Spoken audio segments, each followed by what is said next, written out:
Hello again, and welcome to a short tutorial.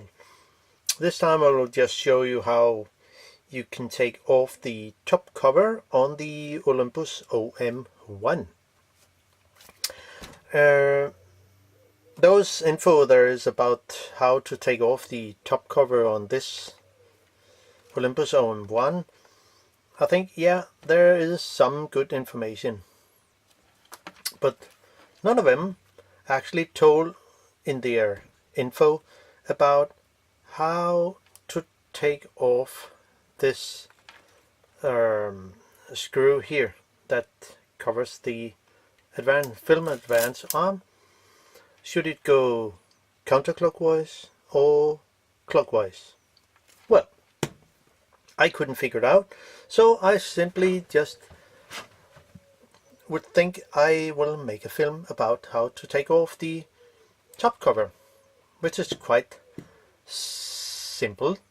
Well, in a way, we just need some tool. I can just put this on because that's what it is actually. So this plate here we need to take off, and for that we need a rubber stopper. Some of those you can get in wine or beer stores where you can buy things for homemade brewery or something. And a good thing that I will mention after, a good tweezer is also very handy, and of course some lens tools here. I use two different old, which I have filed and grind so they can fit on the different shapes there's on the retaining ring also. And yeah, that I think it should be. Well, as mentioned, the rubber stopper here will over time the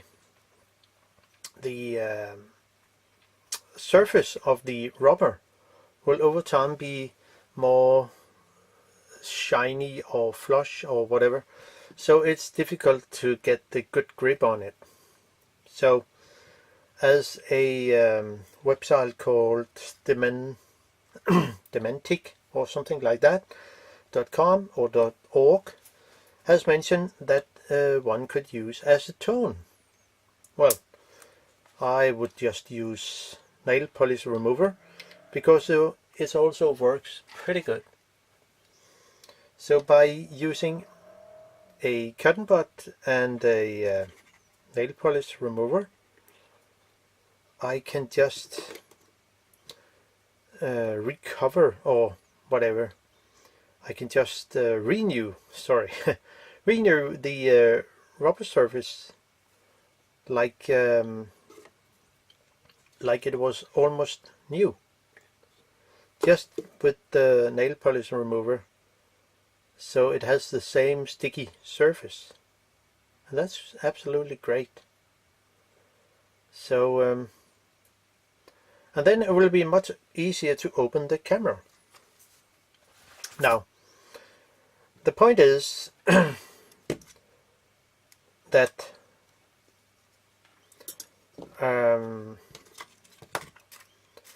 this put this on. This screw here has to be unscrewed counterclockwise, but it can sit pretty tight.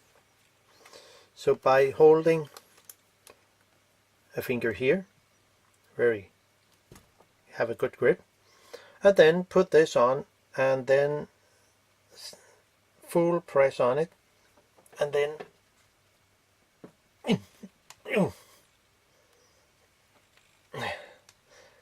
it will unscrew. It sits really tight. So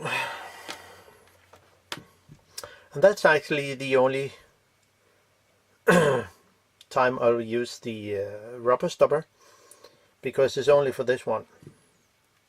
So by unscrew this nut, I mean, if you look carefully on it, there are two small holes here. You probably can see it there and there. And I could have used a lens spinner, but if I do so and not really careful when using the tool, I will simply scratch the surface here. And you cannot buy them new, so you probably has to buy them from a second-hand camera or something like that. But this one looks fine. It's old and there are some, yeah, it has been used a lot, I guess. Now the film advance arm, there's also a piece of plastic ring that covers the film advance arm, and it can only sit one way, so there is no problem with that. And and there is a small spacer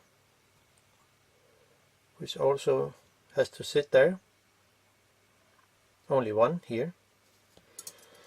And then we need some of those old compass. You can buy them on the internet. It looks different. It's more like this tool here, because and then you can just file and grind the tip as you want. But the good thing is you can lock them, so it can, then you have a good grip. Now this retaining nut or ring or whatever it calls has to come off, and it can also sit pretty tight, so have a good grip on it.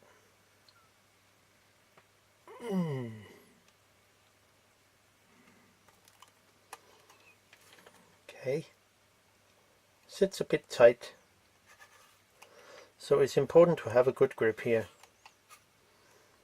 Wow, it could be interesting to know where all this dirt comes from. See underneath here, there's a lot of dirt, but maybe the camera has sit and wait for many years in a basement or whatever. Now I can see it also have a bump here, so maybe it's there for. Okay, the rewinder has also to come off, and by lifting up here you can open the back and take care of the curtain.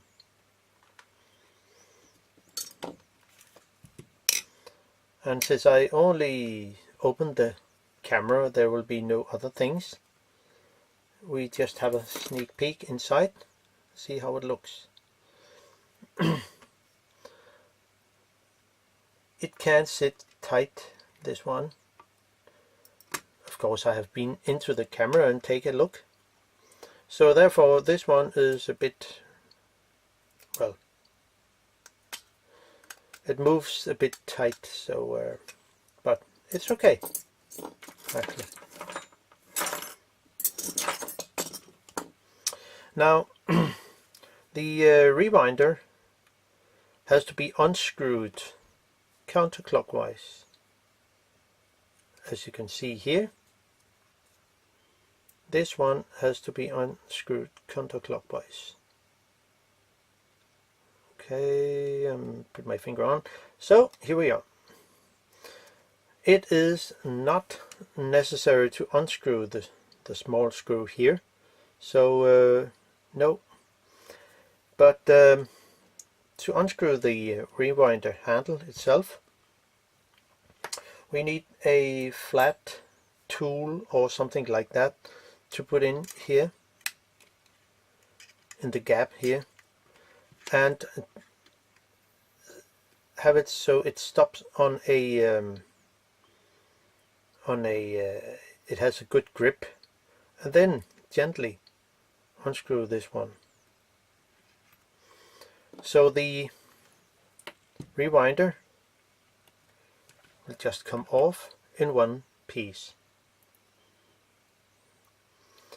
So that's it.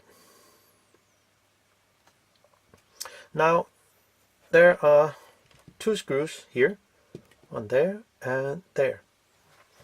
And that we need a JIS, Japan Industry Standard, or in this case I will just use my PH00, which I have filed and grind the tip,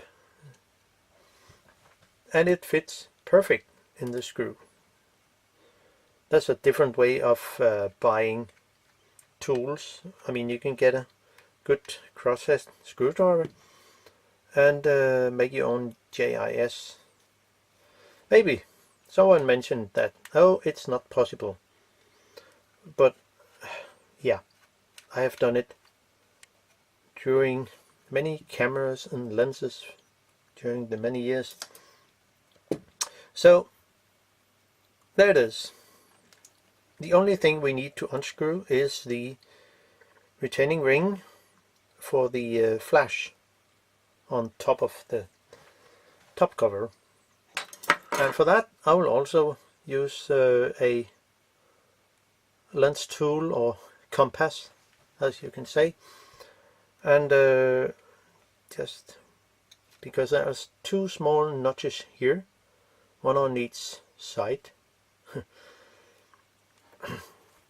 Well, how can one say one on each side on a circle? Well, there's one here and the opposite 180 degree, there's one also. So put it in and have a good grip, and don't touch, I mean press too much, just gently turn it. Now under here there's a spring over here, so take care of that. And under here there is a small spacer. So when I will press on the top cover just a little, because it's under pressure from under. So I can unscrew the retaining ring here, retaining knot. It's tiny. And then one thing, to set this one to 100 ASA, because then you have a kind of point where things sit correct. And then off the on off button, pin, and then it's possible to lift out the top cover.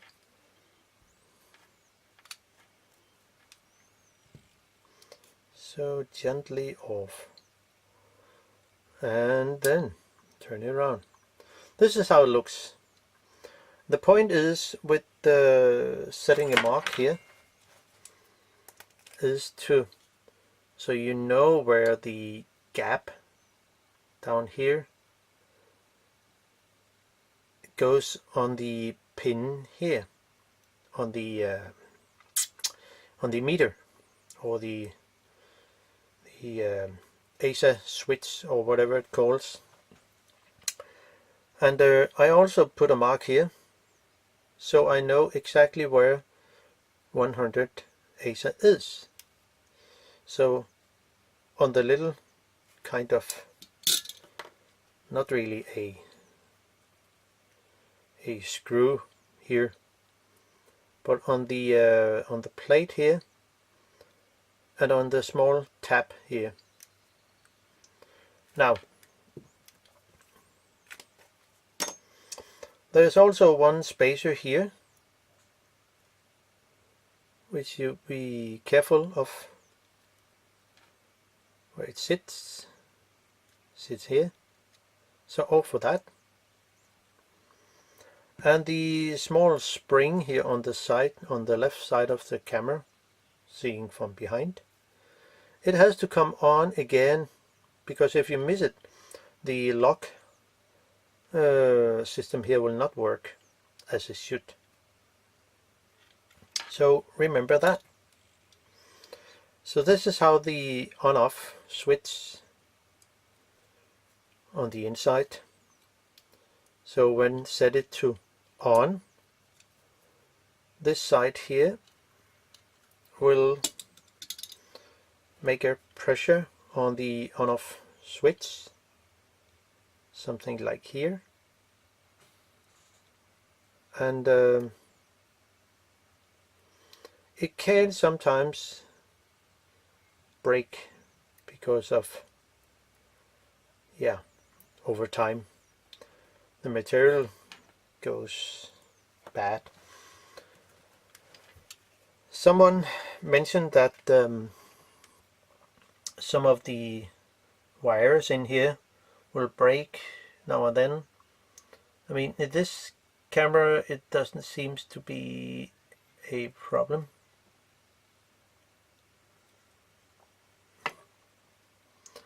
But maybe in other cameras it could be a problem. So now just put things back in again, and be sure to, when you put on the top cover, this is the shutter button, part of the shutter button, that when you press the button it will make the pressure down there. And the pin actually has to go in here. See, the shutter button is here, and it has to go all the way in here. So I will just turn it off. So it is off, because if the switch, I mean the switch here on the top cover is set to on, it will be difficult to get the top cover over the switch, the pin here with the switch, and it can, by accident, break. Now I will just put the things back in again, and I begin with the small spacer here and put it over here so I know where it is, and the spring that goes on here, and then be sure where the ASA reel here is sitting, the position. So this gap here will go over this pin here. And of course I haven't moved anything, so but if I did by accident, or maybe I should have disassembled some of the parts, I still have my mark here. This is why it is so important with setting marks. The repair manual does not tell all the things. So put it straight on.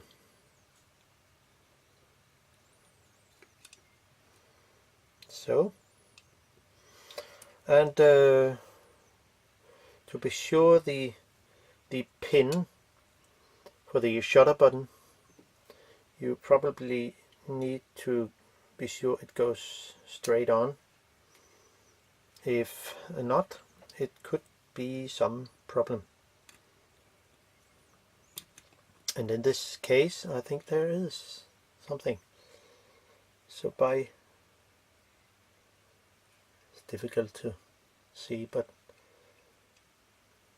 this has to move on there, and I will guess so that it goes straight on. Not really. It's out of alignment.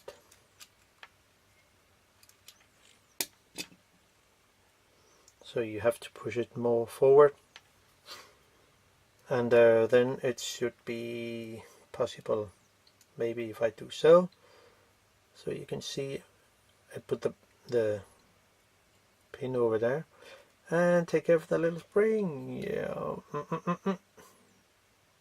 So stay there.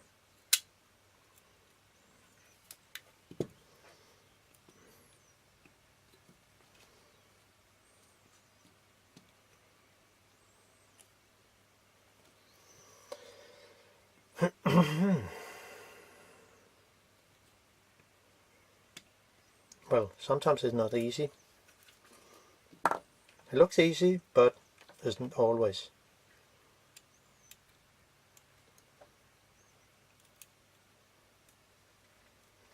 So why will it not go on?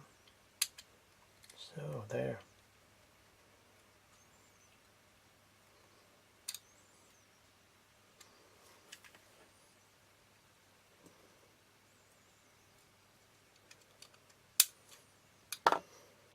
There it is. Now, and then things are actually straightforward in the reverse order. Just gently tighten the different screws.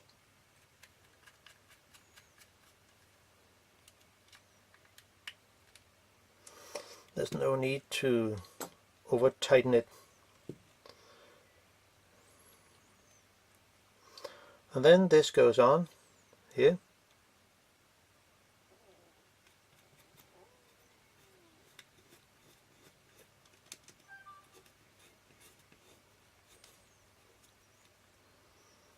And this one can be moved like this. And of course I take care of the curtain. If someone would mention that, take care of the curtain, yes, I will.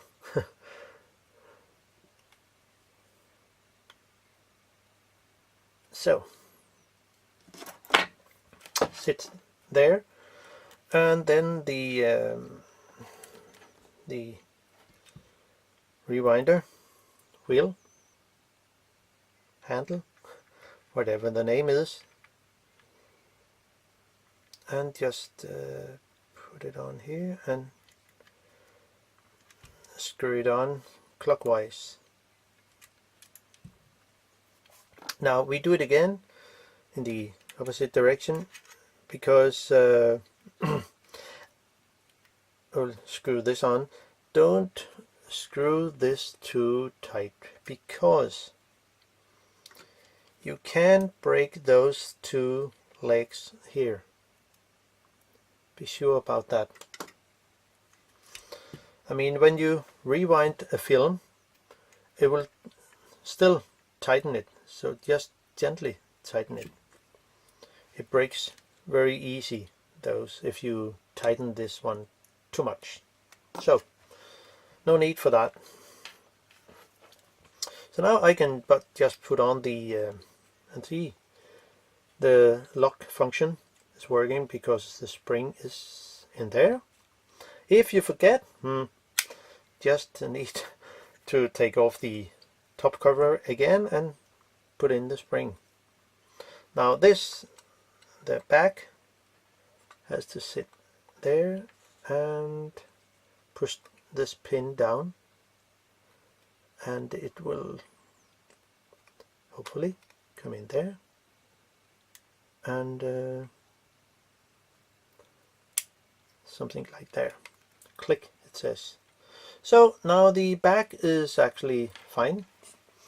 Well, just before I close it, just do some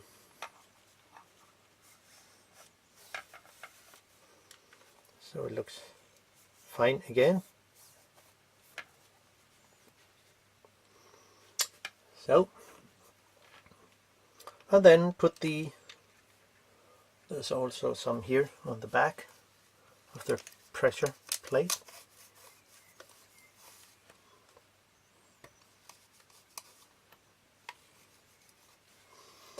So, and close the lid.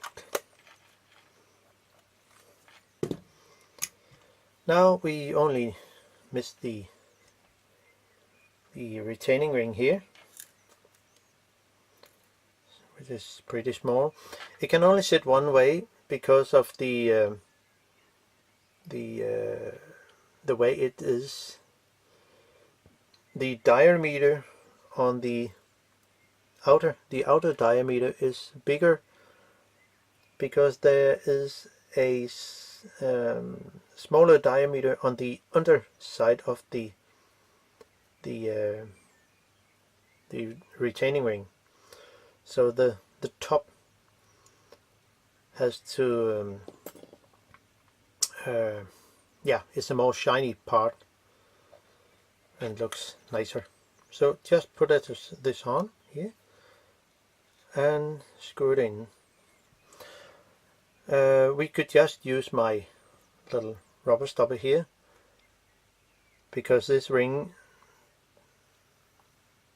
has to just sit, I mean, kind of tight, and then you can use the lens spanner tool and then just tighten it gently. No need for tighten it too much. So, and the last parts will come in. Go on. Here the spacer, the film advance arm itself will go on here. The plastic part here will go on, can only sit one way, like that. And the top screw itself comes on.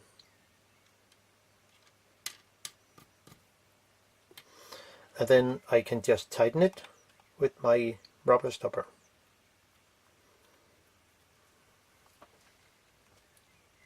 You can get those rubber stopper in many different sizes, so there will be all from, it could be those here, a pretty big one with the diameter of 55 millimeter or 47, or the small one here, which is really handy tool. So that was actually all for now, and the yeah, hope you can use the content for, yeah. So that's it. Bye bye.